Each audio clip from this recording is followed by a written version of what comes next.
Salut Rachel, merci d'être avec moi aujourd'hui. Je sais que tu partages ta vie entre Osgore, Paris et tous tes déplacements, et notamment tu as des bureaux aux États-Unis, donc un immense merci. Ouais, avec plaisir, merci à toi. C'était évident de t'avoir, ça fait 6 mois que je bataille pour avoir ce rendez-vous, j'en profite, merci à toi.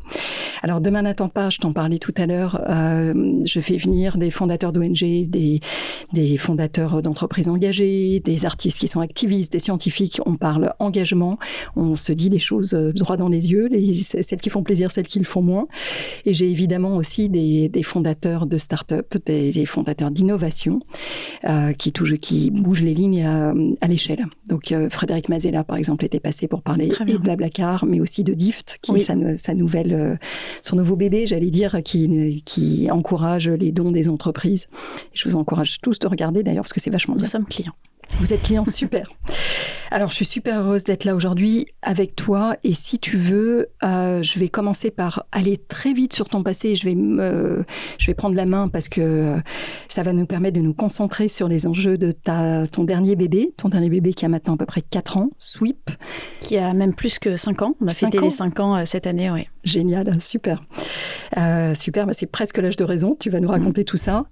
Sweep, qui est une plateforme qui va aider les entreprises, plutôt les grands groupes, à rassembler l'ensemble des données qui sont indispensables pour pouvoir comprendre où ils en sont dans leurs émissions, et même plus que ça, et puis mettre en place du coup des plans d'action pour réduire leur impact carbone et mesurer ce que ça veut dire. Donc on va évidemment parler de transitionner, exactement. Ouais. Parler de l'humeur d'aujourd'hui et du coup des joies et des peines qui vont avec. Et avant ça, pour tous ceux qui nous écoutent, en quelques mots, tu as commencé ta vie professionnelle en Russie. Si tu as pu gérer les Russes, je pense que tu vas pouvoir gérer les patrons du CAC 40. En contrôle de gestion chez FM Logistique. Tu as continué toujours en contrôle de gestion et en finance chez Carrefour, puis chez Bata. Et assez rapidement, et quand même très jeune, tu as créé une start-up qui avait vocation à apporter par le cloud, en mode SaaS, la capacité pour les entreprises qui sont déjà de taille assez importante, la capacité à avoir des datas financières qu'elles peuvent faire parler avec intelligence et où elles ne passent pas tout leur temps à rassembler la donnée, mais bien à créer l'intelligence autour. Tu l'as créé en 2009, puis revendu quelques années après à Zendesk, qui était un des leaders du secteur en 2015.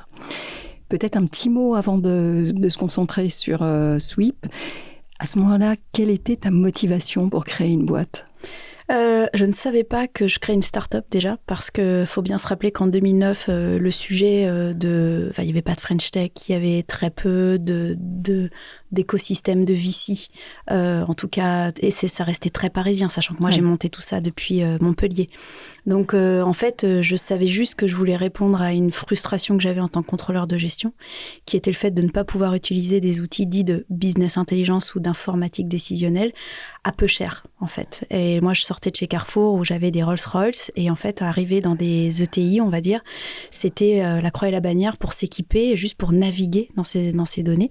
Et en fait, c'est à partir de là qu'on s'est dit avec mon cofondateur de l'époque, si on utilisons toutes les nouvelles technologies qui permettent de travailler avec de l'abonnement, qui permettent de travailler avec du cloud, avec de la ressource qu'on loue, versus des gros investissements qu'on aurait dû faire en tant que start-up dans des serveurs dits on-premise installés, etc.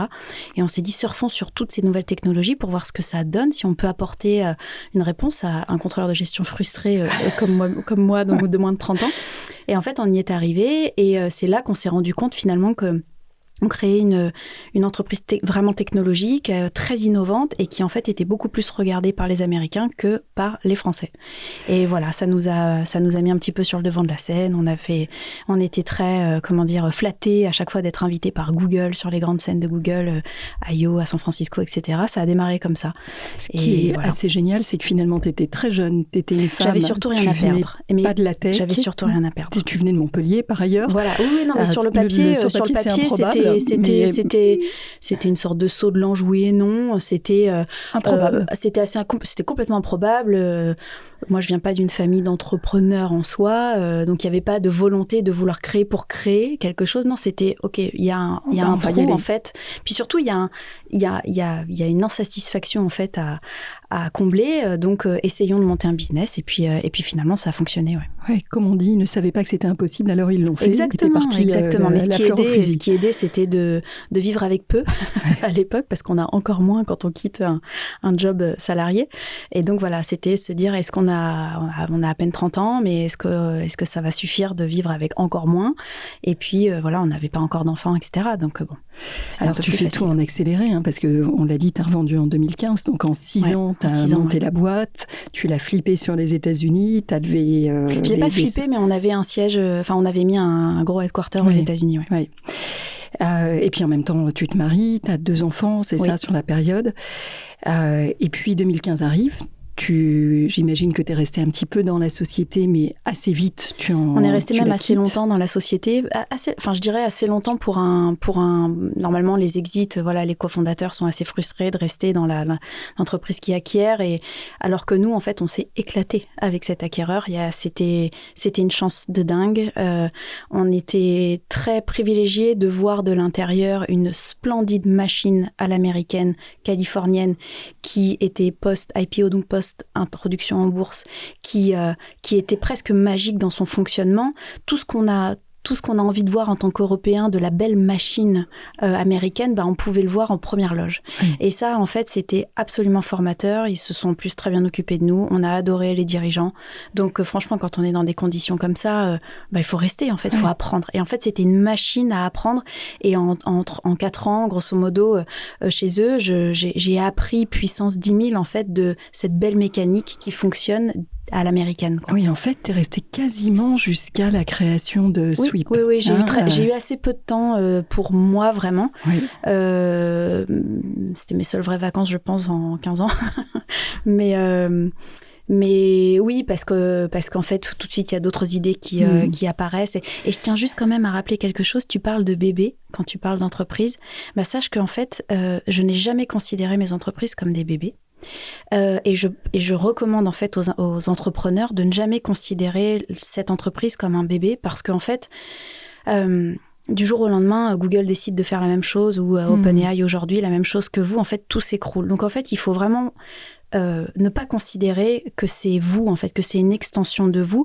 Il faut en fait s'investir, bien sûr, à 300% pour que ça fonctionne, mais si ça doit, péricliter. Oui, et puis je veux dire, il faut surtout aussi penser à créer les vrais bébés à côté, la vraie famille à côté, parce que ça tombera pas, en fait.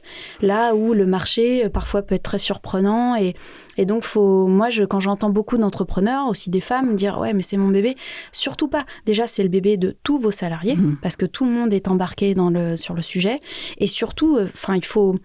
Pour mieux regarder cette espèce d'entité grandir, en fait, il faut savoir aussi s'en détacher un peu pour la regarder sans affect, et justement sans partir parfois dans des directions très trop sensibles, quoi. Oui, non, c'est bien de le dire, Rachel, d'autant plus qu'on l'a vu il n'y a pas très longtemps, il y a un sondage qui est sorti sur la santé mentale des entrepreneurs. J'ai été par le passé entrepreneur pendant 3 ans, donc je vois très bien les enjeux de dissociation. Il faut bien se comprendre que c'est une entité qu'on crée, il faut en être absolument très fier, mais ce n'est pas... c'est pas ta famille. C'est pas un bébé, c'est pas soi en soi. Faut tenter de... C'est difficile quand on est à 300% et qu'on vit et qu'on mange et qu'on... Voilà, pour cette entité-là, mais il faut savoir se rendre le plus dispensable possible. Parce que c'est le gage de scalabilité, c'est le gage de maturité aussi de l'entreprise. Et c'est ce qui permet aussi de partir, parce que c'est difficile aussi finalement de quitter une entreprise qu'on a créée. Tu vois, cet espace que tu as maintenu entre ton identité et la start-up, il permet aussi un jour de la laisser vivre sa vie et toi de partir faire autre chose, j'imagine. Oui, et puis après, ça dépend vraiment de comment on a vécu les choses. Mais moi, je connais aussi beaucoup d'entrepreneurs et parfois, je l'ai ressenti aussi comme ça sur la première entreprise, quand il y a la charge, en fait, la charge mentale, la charge de devoir payer tous ses salaires, quand il y a des moments qui ne vont pas bien, quand vous n'avez pas fait les levées de fonds qui vont bien, etc. Ça peut ressembler à une prison aussi, parce que en fait, il y a un horizon qui parfois n'est pas du tout, n'apparaît pas à aucun moment.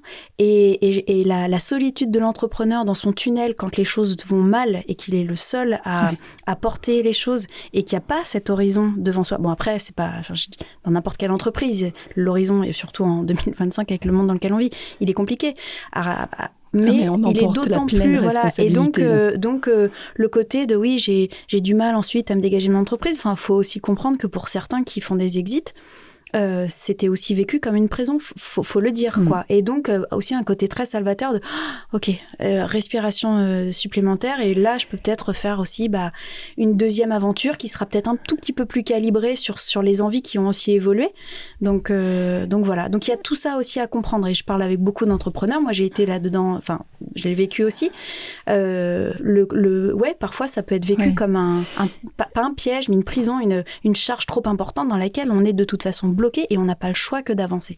Ça fait avancer plus vite parfois. Alors on sent que tu l'as vécu, que cet entrepreneuriat, ça a à la fois été un moment de grande joie, et tu parles avant l'arrivée de Zendesk et après l'arrivée de Zendesk, tout ce que tu as pu apprendre, mais ça a aussi été un moment de difficulté. C'est un moment de difficulté, un rodéo permanent. Alors, l'avant, très clairement. Et puis, parfois, vous avez des trimestres qui se passent incroyablement bien. Et puis, pour X raisons, puis parce que peut y avoir aussi des difficultés au sein des équipes, ça se passe un peu moins bien. Je veux dire, moi, je n'ai aucun problème à partager ce genre de choses.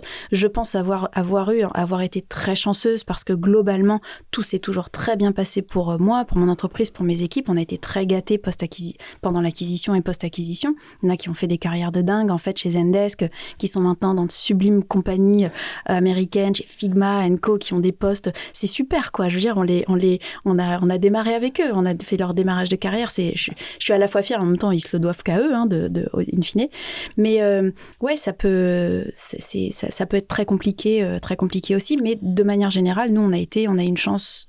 On a été très chanceux, puisque là, souvent, j'essaie de trouver des statistiques de quelles sont les acquisitions qui ont vraiment bien fonctionné ou pas dans le temps. Et je pense qu'il y en a très peu, en fait. Parce que le nombre de fondateurs que j'ai vu, en fait, partir au bout de 6 mois, 12 mois, j'ai vu rarement des cofondateurs s'éclater, entre guillemets, post-acquisition. Donc voilà, moi, je m'estime plutôt heureuse parce que ça s'est très bien passé, Assez rapidement, tu vas penser à recréer une société. Ça peut paraître assez dingue quand tu viens de sortir d'une exit, pour plein de raisons. Pour le roller coaster que tu as vécu, on vient d'en parler. Et puis parce que tu as aussi touché le jackpot. Tu disais tout à l'heure, quand tu as commencé à créer, les débuts étaient difficiles. Je crois que tu es retourné chez papa-maman. C'est quand même pas évident à la vingtaine. Papa-maman. On parle pas, c'est peut-être encore plus compliqué. Certainement même. Adorable, mais c'est vrai que le passage est compliqué. Et là tu as été gâté par la sortie. Vous avez vendu 45 millions. Oui, sachant qu'on n'avait fait qu'une série A. Oui, donc vous aviez encore une très belle part de la société. Pour autant, tu vas te remettre dans les chaussures d'une fondatrice d'entreprise très vite, et d'une fondatrice un peu différente, parce que ça va être une entreprise engagée, ça va être Sweep, on y arrive. J'aimerais, avant qu'on rentre à deux pieds dans Sweep, j'aimerais que tu me parles du rapport que tu avais à la fois avec la nature, l'environnement et l'engagement avant de te lancer dans cette aventure. Avec aucun des deux. Ni l'engagement, ni la nature, mais aucun. C'est-à-dire que moi, j'ai percuté à 36-37 ans seulement. Aucun réflexe écolo auparavant, absolument rien. Tu prenais un peu l'avion, en plus, à peu près 2 fois par semaine. Beaucoup l'avion, voilà, exactement. Des longs courriers pour San Francisco, parfois pour aller à San Francisco 2 jours, mais aucune notion de ce que ça coûtait, en fait, à la planète.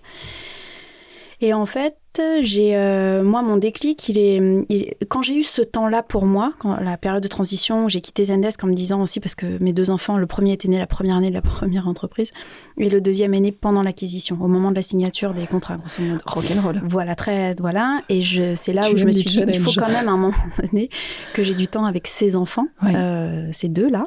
C'est vrai bébé, et que je les accompagne un minimum. Et donc, j'ai pris un peu de temps.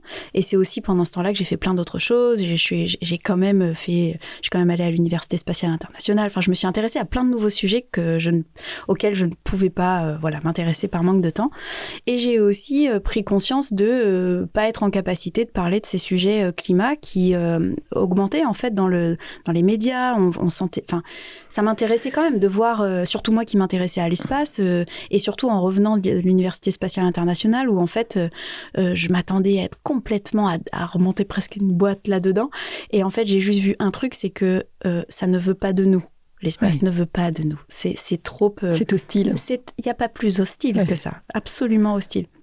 Donc, il y a plein de choses à faire à partir de ces connaissances-là. Et en fait, voilà, donc l'espace ne veut pas de nous.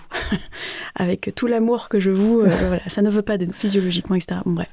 Et en fait, j'ai commencé à m'intéresser, à lire aussi les premiers rapports mes premiers rapports du GIEC, alors même pas dans le bon ordre en plus. Là, on est en 2018, là, 2019. Oui, on est en 2019. On est en fin 2019. Mais 2019. Donc pré-Covid. Et pré-Covid. Et là, je prends vraiment une claque, en fait, parce que je me rends compte à quel point on va droit dans le mur, qu'on y va vraiment très correctement, très vite aussi. Et je me rends surtout compte des solutions qui existent. Et en fait, je me dis, c'est dingue quand même qu'on sait à quel point ça va aller vite, qu'on va vite dans le mur. Mais ce qui est fou aussi, c'est qu'il y a les solutions. Les solutions sur les gros projets de carbone capture, par exemple, mais aussi sur la notion de pilotage, la notion de séquestration carbone, la notion de diminution aussi de ces consommations. X, Y, Z, il y a 1 milliard de choses qui existent, et pour autant, on ne connecte pas les points entre le problème et les solutions. Tout est écrit. Tout est absolument... En fait, ce qui est à la fois une fantastique nouvelle, c'est que tout est écrit. On a exactement toutes les solutions qu'il faut. Mais il y a un truc qui ne se fait pas pour connecter, en fait, la big picture et qu'est-ce qu'on a réussi à faire, qu'est-ce qu'on ne fait pas. En tout cas, ce qui est sûr, c'est que chaque COP, etc., on donne le statut de, voilà, on est encore on va dans les choux, de plus en plus. Bon, ça, on est capable de relever ces métriques-là, mais personne ne fait vraiment sa part. Enfin, pas suffisamment, en tout cas. Et c'est là où je me dis, donc petite crise d'angoisse quand même. Je me dis, mais c'est fou, quoi, parce que si on est à cette époque-là, on n'arrive toujours pas à connecter ces points. Et là, en fait, c'est vrai que on en entend beaucoup parler dans les médias, et moi, qui ne viens pas du tout ni d'un milieu d'engagement, je n'ai pas de parcours de bénévole, d'associatif, rien du tout. En revanche, ce que je sais, c'est que comment est-ce que je peux faire ma part là-dedans ? Parce que pour le coup, ça m'impacte pas que moi, ça impacte mes enfants, ça impacte en fait ma souveraineté économique, ça impacte mon pays, mon continent. Je pense d'abord en plus, je pense à mes enfants bien sûr, qui en savent beaucoup plus que moi, parce qu'à l'école, alors qu'ils ont beau être petits, ils en savent plus que moi.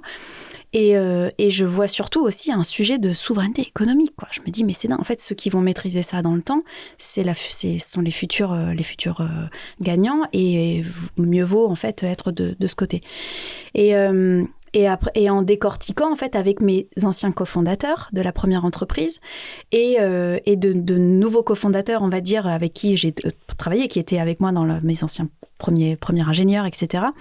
Tout le monde percute à peu près au même moment en se disant, c'est fou quand même cette histoire. Ouais. Et en fait, là, on se dit, qu'est-ce qu'on sait faire nous ? Parce qu'on va pas repartir sur les bancs de l'université. Je veux dire, j'ai plus l'âge, quoi. Je peux pas devenir chimiste ou quoi, pour tenter de faire de la magie noire. Et là, on se dit, nous, en fait, on a fait de l'analyse de données auparavant. Il y a peut-être quelque chose à faire pour permettre, en fait... Alors, on a toujours fait du B2B aussi. Moi, faire du B2C du jour au lendemain, je ne sais pas faire, et je pense que c'est très compliqué. Donc, ça ne veut pas dire que je sais faire de la magie avec du B2B, mais en tout cas, il y a une population à laquelle on a toujours parlé, c'est celle des entreprises. Est-ce qu'on peut tenter de dire à ces entreprises, on va vous faire la même chose que ce qu'on a fait sur la première entreprise, mais appliqué à l'extra-financier, à votre carbone, et on va en plus vous permettre dans une seule et même plateforme logicielle, d'avoir vraiment tout le climate journey, on va dire, enfin la programmation finalement de ce que vous pouvez faire pour transitionner de la collecte jusqu'à l'analyse, le monitoring, jusqu'à l'estimation en fait d'où vous en êtes, comment vos actions, vos initiatives peuvent impacter, voilà. Et puis faire de la business intelligence, mais appliquée à vos données non financières. On commence par le carbone, la face nord. On va y venir parce que là tu rentres vraiment dans le modèle en fait. Mais ça, c'est là, on s'est dit en fait, on n'a pas le temps de réapprendre de nouvelles choses. En revanche, est-ce qu'on n'a pas capitalisé déjà sur une pratique, un domaine, une expertise que l'on peut appliquer tout de suite là maintenant sur ce sujet du climat? Bien sûr, moi j'ai pas la solution à tout, mais j'ai peut-être la solution de pouvoir donner le bon équipement technologique pour que les entreprises déjà y voient clair, et c'est parce qu'on commence à y voir clair qu'on arrive à se projeter.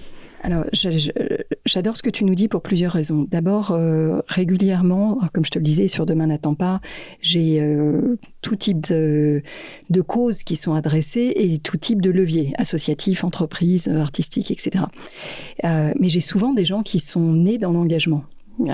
Pas tous, mais ça m'arrive assez régulièrement. Et donc, j'ai souvent des auditeurs qui me disent « Mais dans quoi est-ce que je peux me reconnaître, moi qui arrive, qui reconnaît cette problématique un peu sur le tard, qui travaille en entreprise, qui travaille dans une start-up, etc. » Finalement, j'arrive trop tard. Absolument rien. Donc, j'adore quand tu me dis « En fait, je m'en suis rendu compte sur le tard. » En revanche, ce qui m'a quand même bien aidé à me dire « Là, il y a un problème. En plus, ça, vraiment, il y a un vrai sujet générationnel et de souveraineté aussi à un moment donné économique, quoi. » Ce qui m'a aidé aussi, c'est de me dire, et en plus, quand je me suis regardé un peu plus le nombril, là, entre ce que j'identifiais comme problème et le moi, là, en soi, qui ne suis absolument pas quelqu'un d'engagé je suis engagée pour la tech, pour l'innovation, je trouve ça super, mais en fait, moi, je crois en Dieu, et je pense que il y a un rapport aussi judéo-chrétien un peu moi, ce qui m'est arrivé avec la première entreprise, à un moment donné, je dois le rendre. Enfin, comment dire ?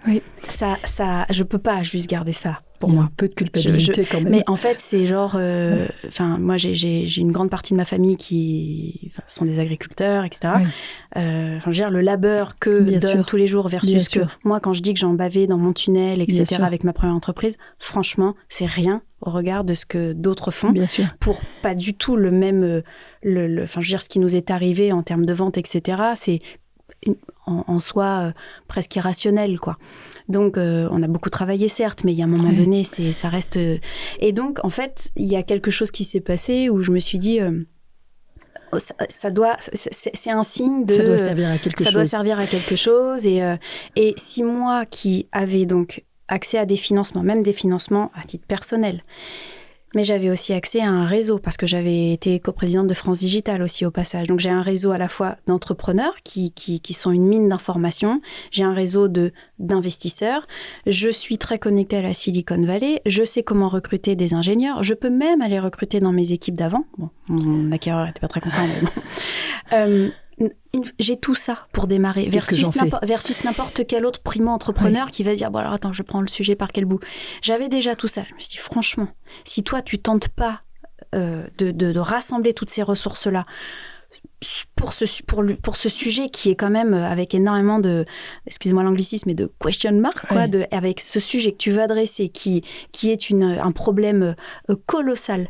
J'en prends qu'une partie, bien sûr. Enfin, si moi j'essaie de pas de faire ça, franchement c'est nul, quoi. C'est juste nul. Et comme tu dis, en fait, tu vas vraiment t'adosser sur ce que tu sais faire. Et ça, c'est peut-être le deuxième grand enseignement de tout ce que tu nous dis aujourd'hui. À partir du moment où tu te rends compte que le problème est colossal et que c'est ton problème, il va t'affecter, toi et tous les autres. Il faut accepter d'en prendre qu'une partie, celle qu'on maîtrise à peu près. En tout cas, où on estime pouvoir donner une solution à peu près viable. Tu te dis, moi, je sais faire du B2B, je sais faire du SaaS, je sais aller travailler avec les entreprises et les aider à gérer leur data. Et comment est-ce que tout ça s'applique au problème du réchauffement climatique, si je dois simplifier ce que tu viens de dire. Et donc ça, pour moi, c'est un enseignement hyper large, parce qu'à chacun d'entre nous, d'aller se demander où sont nos zones de brillance. C'est la manière de démarrer le plus vite possible. En fait, il y a une urgence. Il y a l'urgence climat. Donc, qu'est-ce que je fais ? J'attends de repartir donc, sur les bancs de l'université pour me reformer dans X, Y, Z. Ça va me prendre je ne sais pas combien de temps, le monde aura encore changé. Ou j'essaie de me dire, c'est quoi la possible compétence que je peux mettre en œuvre là maintenant sur un sujet aussi urgent que celui-ci. Nous, on a choisi cette bataille-là. On a choisi la bataille de la complexité qui est celle des grandes entreprises, parce qu'on avait les financements aussi pour se dire, allons chercher les plus grands agents du changement, qui sont les plus complexes à adresser, parce qu'ils ont des besoins, ils ont des exigences. Mais c'est pareil, si nous, on n'essaie pas de faire ça, grosso modo. En tout cas, on est pléthore aujourd'hui à le faire, et tant mieux. Oui. Tant mieux. Alors, donc tu veux adresser le sujet des émissions carbone. Les problèmes environnementaux sont nombreux. Il y a celui-ci, il y a le problème de l'eau, il y a le problème de la biodiversité. Il y en a beaucoup, mais comme tu viens de nous le rappeler, il faut choisir ses combats. Le tien, c'est celui des émissions. Et tu l'adresses au travers des émissions réalisées par les grands groupes.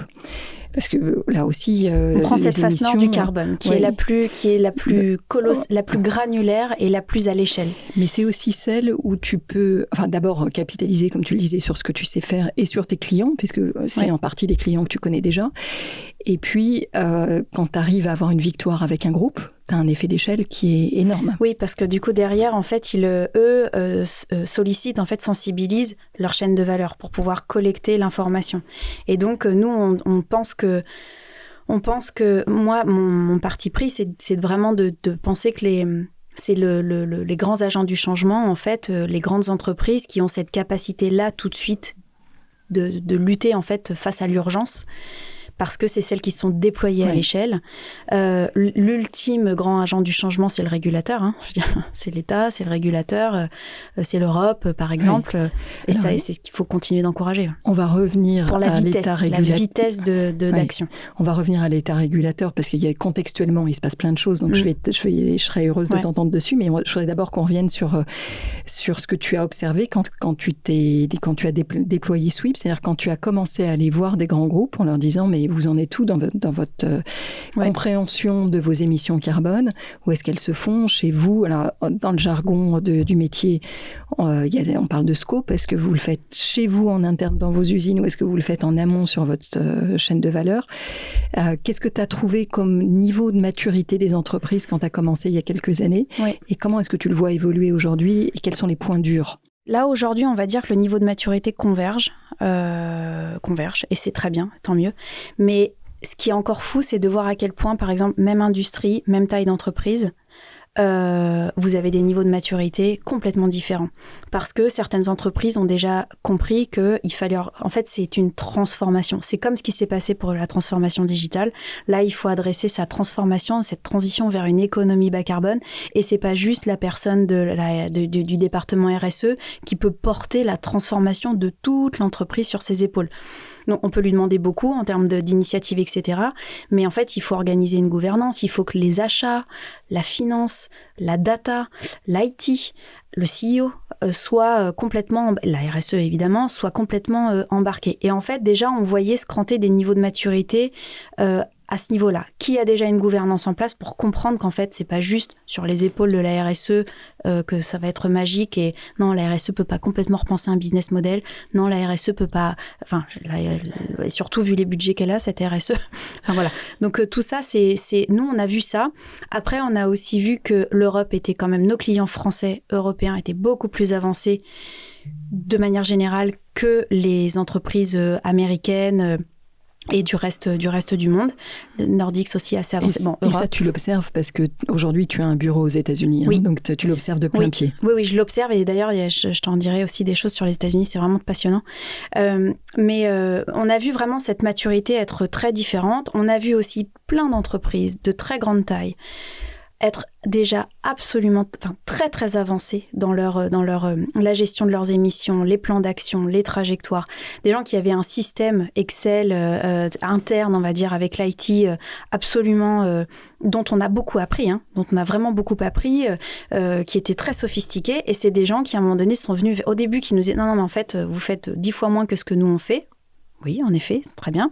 Et puis à un moment donné, ils ont vu aussi que nous, dans le logiciel, on injectait toute l'actualisation de ce fameux Climate Journey, où on va de A à Z, et qu'est-ce que font les autres? C'est quoi le type de benchmark aussi? Comment est-ce qu'on s'intègre avec... comment est-ce que nous actualisons en fait au bénéfice des entreprises ce qui doit être fait là où peut-être que l'IT et la RSE en interne peuvent pas tout comprendre toujours et tout réactualiser dans les systèmes. Donc le bénéfice, la virtuosité en fait de venir sur une plateforme qui s'actualise au fur et à mesure le concept du SaaS tout simplement, d'un logiciel qui évolue en fonction de ce qui doit être fait sur la gestion de la volumétrie de l'entreprise. On a vu des entreprises qui nous disaient en fait là on a fait un truc super, mais on arrive à un moment où on a trop de volume de données et en fait l'IT c'est pas son métier de gérer la logique du climate journey des émissions carbone en interne. C'est pas à eux de faire les sujets de compréhension de quel facteur d'émission c'est pas à eux de faire évoluer ça.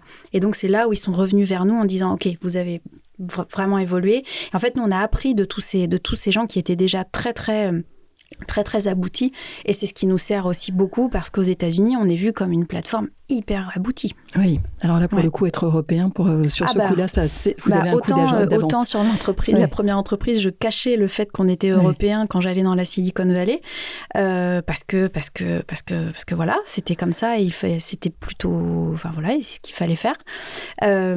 Autant là, c'est justement très bénéfique de raconter un storytelling européen de par le nombre d'années de savoir en fait de nos clients avec lesquels en fait on a bâti toute cette. Je vais te ramener sur les États-Unis dans une minute parce que ça me passionne de savoir comment est-ce que tu vois dans le climat trumpien actuel avec tout ce que ça veut dire, quelle culture tu vas trouver dans les entreprises. Mais avant ça, tu parles de l'apport du SaaS.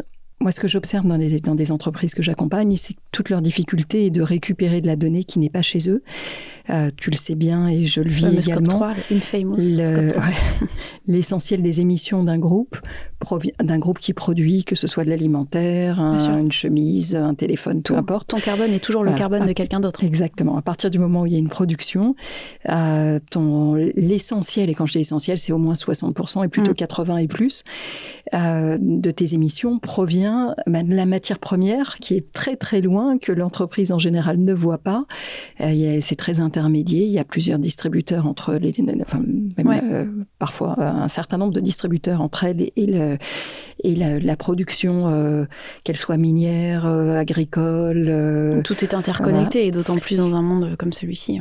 Comment est-ce que tu arrives à avoir cette data-là, cette information qui est très loin de l'entreprise, du grand groupe corporate avec lequel tu travailles et qui pourtant représente l'essentiel de ces émissions? Là, en fait, tu mets le doigt sur le fait que cette sustainability et cette transition vers une économie bas carbone, ça passe d'abord et avant tout par un projet de data, par un projet de network. C'est un challenge de data et un challenge de network. C'est comment est-ce qu'on interconnecte toute cette chaîne-là pour être sûr de récupérer la granularité de l'information nécessaire pour vraiment estimer ou de manière plus physique aussi, être sûr d'être le bon comptable de son vrai impact carbone sans se voiler la face.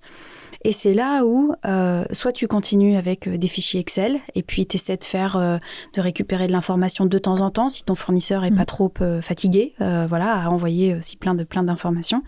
Soit en fait tu te dis on a le digital pour interconnecter les points. Il y a rien de pour moi quand j'ai regardé ce problème d'incompréhension dans ce monde de quelles étaient les vraies émissions. On voit un impact sur la planète globale, mais qui est comptable de quoi là-dedans? Qui vraiment est le mauvais élève ou le bon élève et comment est-ce qu'on donne les bons points, les mauvais points? À partir du moment où on ne sait pas, en fait, très compliqué. Et il y a un truc formidable qui est celui d'Internet, de la technologie, du digital qui vient justement connecter tous ces points.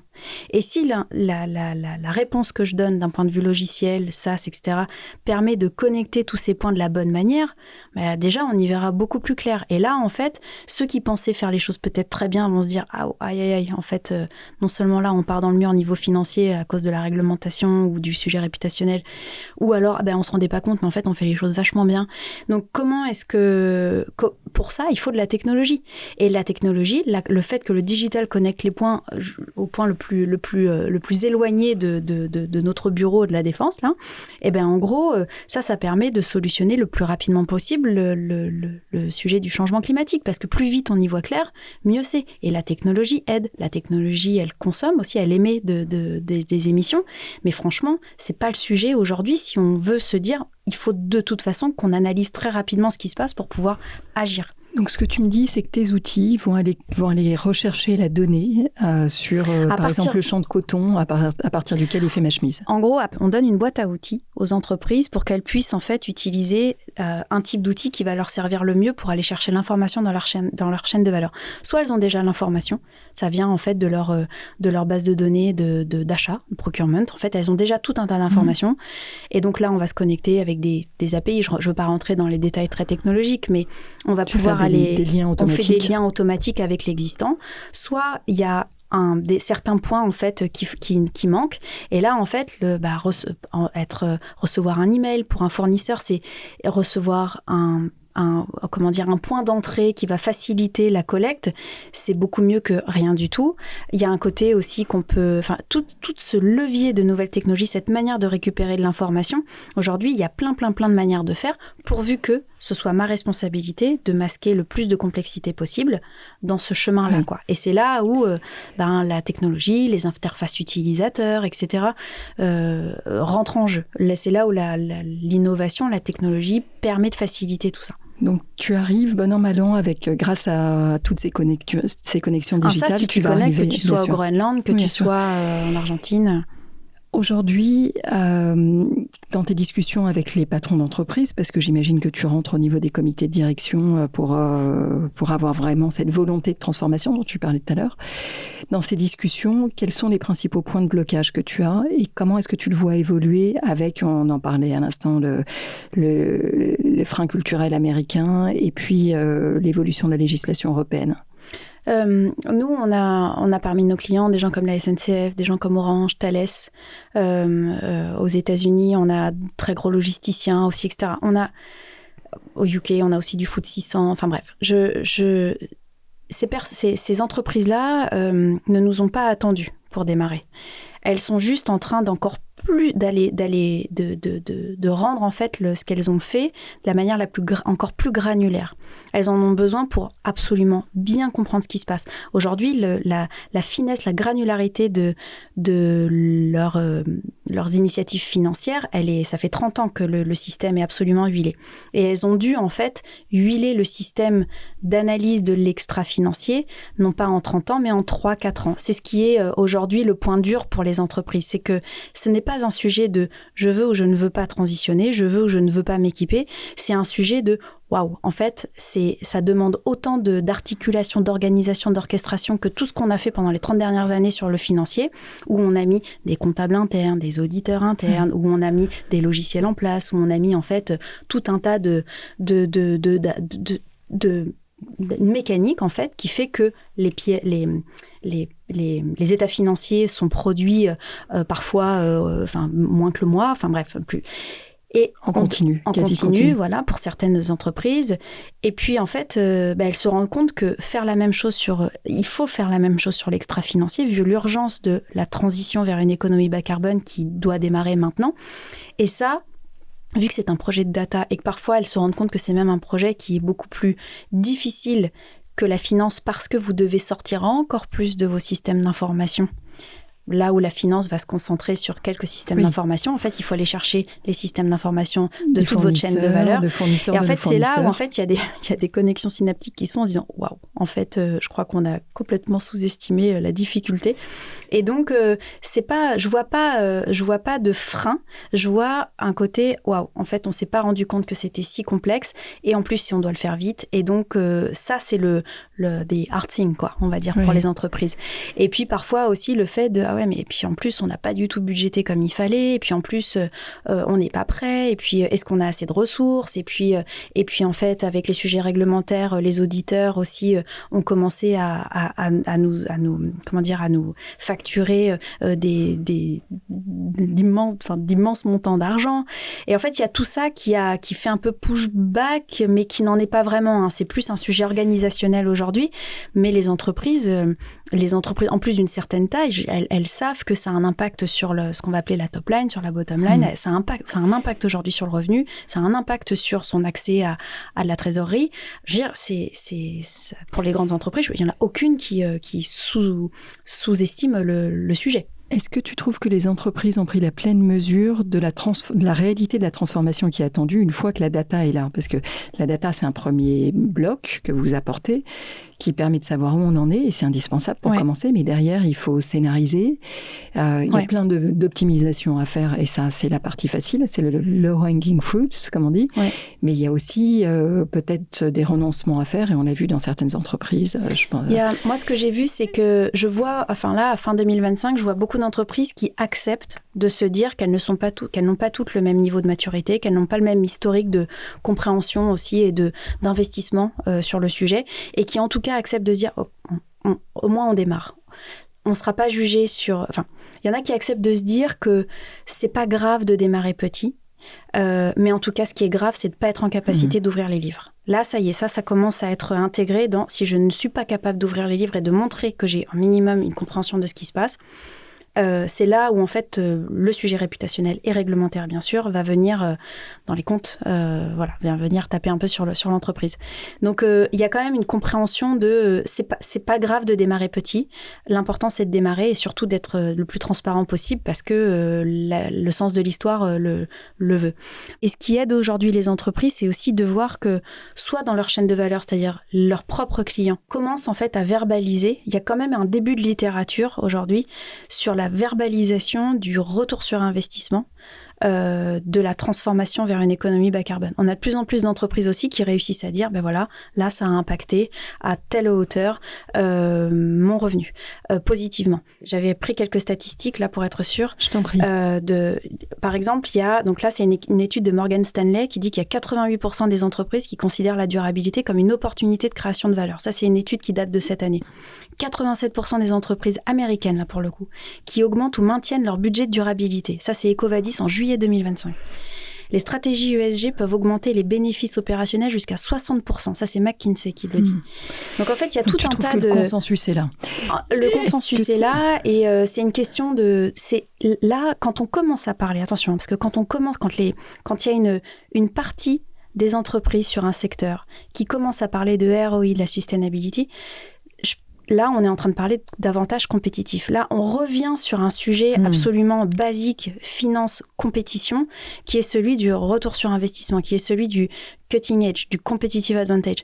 Et en fait, ne pas vouloir voir ça dans son secteur, dans son industrie, de ne pas vouloir voir qu'en fait, certains voisins, compétiteurs commencent à verbaliser ça, eh ben c'est en fait commencer à se tirer une balle dans le pied en tant qu'entreprise. Et c'est pas un vœu pieux, je suis pas en train de prêcher pour ma paroisse. Je veux dire, je suis pas McKinsey, je suis pas Morgan Stanley, je suis pas tout ça. Et tout le monde le dit. Nos partenaires de Capgemini, ils ont des études aussi à foison sur ces sujets. Et on n'essaie pas d'auto-alimenter un business juste pour s'auto-alimenter économiquement. Il y a un vrai impact. La SNCF aujourd'hui est en capacité de montrer, ils sont clients d'ailleurs, ils sont en capacité de montrer que ils arrivent à faire une production de rails dit vert, c'est-à-dire moins consommateur en énergie, plus proche géographiquement, et qu'en fait, il leur coûte moins cher. Donc, il y a tout ça, en fait, qui commence à apparaître. Je vais te faire revenir toutes les semaines, parce que franchement, tes stats nous font du bien et me font du bien très directement. Rachel, je garde un œil sur l'horaire, parce que malheureusement, on a peu de temps, et je voudrais vraiment t'entendre sur les États-Unis. Oui. On disait tout à l'heure, on a la chance que tu aies un bureau là-bas, et que tu sois en discussion permanente avec les grands groupes aujourd'hui. D'ici, on a le sentiment d'abord qu'il y a quand même un vrai retour en arrière, évidemment, dans la dialectique de Trump, la sortie des accords de Paris. Il y a un retour en arrière sur la CSRD en Europe aussi, par exemple. Mais bon. Mais le monde est vaste. Exactement. Donc, quelle est ta stratégie? Est-ce que tu vas chercher les acteurs qui, pour plein de raisons, peut-être des raisons intellectuelles, des leaders de ces entreprises-là, choisissent de maintenir leurs engagements? Est-ce que tu passes dans des secteurs de l'industrie qui sont peut-être moins affectés par les politiques en fait, ce qu'on a vu, nous, de Trump? Comment tu fais? En fin 2025, là, les États-Unis sont pour nous la première nouvelle source de revenus en termes de région. Donc, en fait, il y a une accélération sur les États-Unis qui est beaucoup plus importante que ce que je peux faire et ou en France et ou ailleurs en Europe. Je vois une accélération aussi en APAC, en Asie. Pourtant, c'est assez contradictoire avec ce qu'on entend de Trump & Co. Mais en fait, les entreprises américaines qui sont internationales, elles peuvent pas juste faire en fonction de ce qu'a dit Monsieur le Président. Elles ont des economics en fait à tenir. Elles sont elles-mêmes en train d'opérer sur des secteurs géographiques qui sont possiblement sous une contrainte réglementaire. On n'a pas que ça pousse fort aussi. Là, l'Europe n'a pas complètement dit son dernier mot sur la CSRD, même si elle a été très diluée. N'empêche que ce sont des entreprises qui comprennent aussi. En plus, il y a les entreprises américaines, on peut leur parler ça sert à rien de leur parler d'être green, d'être gentil. Par contre, dès que vous commencez à avoir dans la même conversation le sujet du ROI, là, il y a tous les esprits là qui s'échauffent. Je peux avoir un avantage compétitif qui est prouvé si je fais X, Y, Z. Et en fait, ces entreprises-là, elles ont bien compris que la planète, enfin que les ressources sont finies, qu'il y aura des gagnants et des perdants. Et là, on est dans pardon de l'anglicisme aussi, mais on est dans un game à l'américaine où en gros, il s'agit d'être le premier, quoi, de survivre. Et en plus, c'est même pas une question de survie, c'est une question en plus de panache, quoi. Je veux dire, on peut réussir, on a peut-être encore plus d'opportunités d'être le premier si justement on prend ces questions-là à cœur.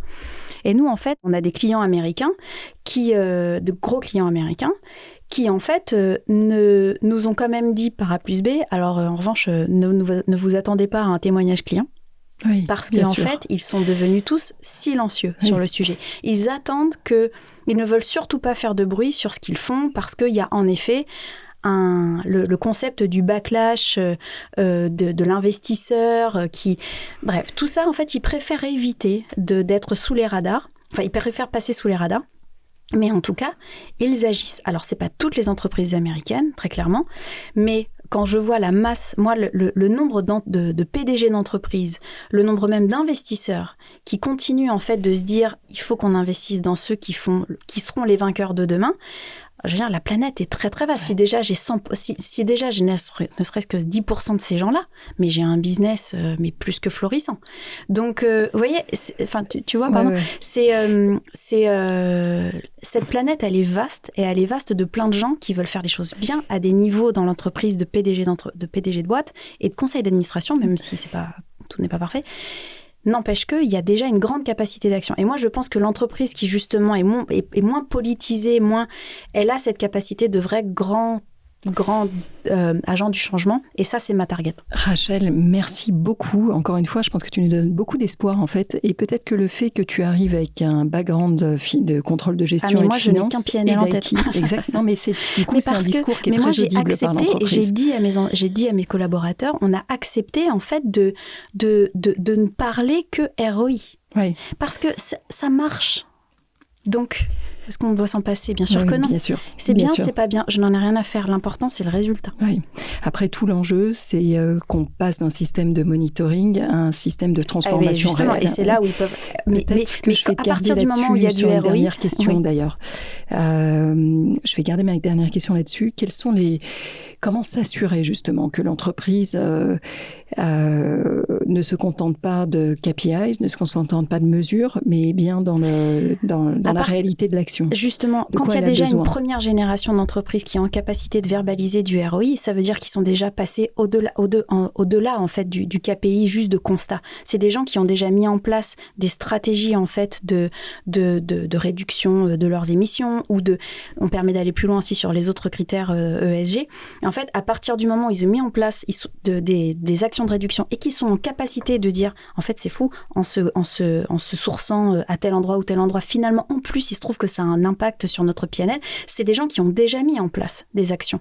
C'est des gens qui ne sont pas juste dans le constat de « Ah, finalement, j'ai un ROI ». Non, un ROI, ça veut dire qu'il y a eu le monitoring, justement, le fameux constat, l'initiative associée, et qu'en plus de ça, il y a un verbatim associé qui dit « Mais en plus, ça nous permet de gagner ». D'être. Et donc, c'est ça que nous, on doit accompagner. On doit outiller et continuer de connecter les points les plus granulaires possibles, donc sur la profondeur et sur l'échelle la plus large possible.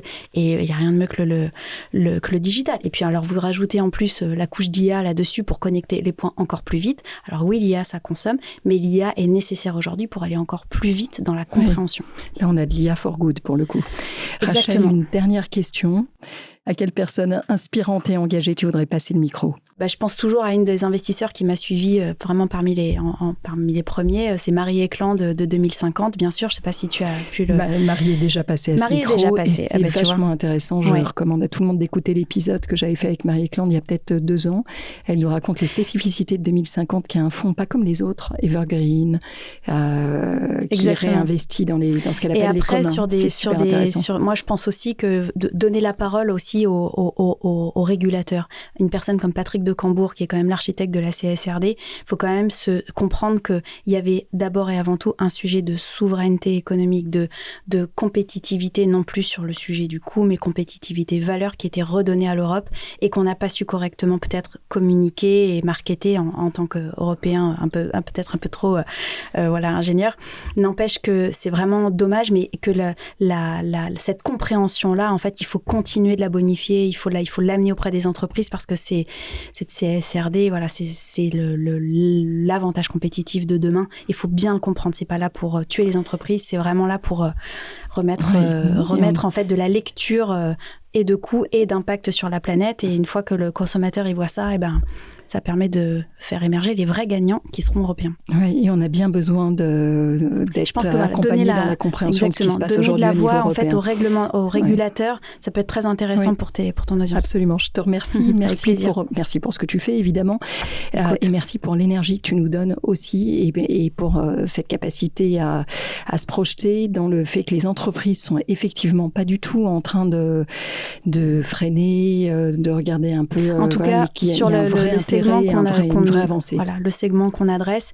Et après, personne n'est parfait, les entreprises sont pas toutes parfaites, mais la planète est vaste. Et il faut savoir et déjà, leur parler. Si un grand nombre d'entreprises en fait continuent ce qu'elles font, ça aide, quoi. Ouais.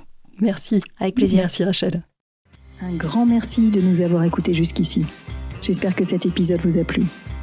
N'hésitez pas à nous laisser vos commentaires ou suggestions d'invités sur Instagram.